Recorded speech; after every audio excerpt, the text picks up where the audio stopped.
मेमन गोड की सिंध गवर्नमेंट अस्पताल है जो कोई है जिसके इंतजाम हैंड के पास है, तो कुछ शिकायत सुनने में आई थी जिस हवाले से आज यहाँ डीसी ऑफिस में एक इजलास मुनक़्क़िद किया गया जिसमें तमाम स्टेक होल्डर DHO साहब और वज़ीर आला के मुआवन ने शिरकत की है। इस हवाले से आपका क्या मौक़िफ़ है इंतजाम की जानिब? जी, अस्सलाम वालेकुम। सबसे पहले आपका बहुत बहुत शुक्रिया कि आपने हमें मौका दिया। एक बहुत ही अच्छी मीटिंग हुई हमारे वज़ीर सलमान मुराद शाह साहब के साथ, और इसमें DHO साहब ने भी शिरकत की और MS ने भी शिरकत की और हैंड्स की टीम ने भी शिरकत की।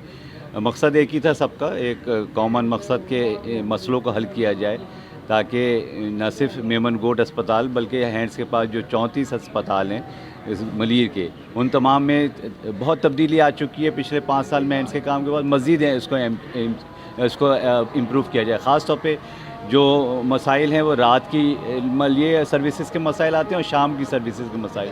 तो हमने चॉकआउट किया एक प्लान जिसके बाद इंशाल्लाह इसमें बहुत और ज़्यादा तब्दीली आएगी और ज़्यादा बेहतरी आएगी। तो आप तमाम लोग का बहुत शुक्रिया। आपके लोगों का ताउन लोगों का चाहिए कि वो लोग डॉक्टरों से वहाँ पे आके वहाँ के MS से ताउन करें, बजाय कि वहाँ पे हंगामा करने के या किसी किस्म का इतना ज़्यादा प्रेशर होने के लोगों के ऊपर। बहुत शुक्रिया आप।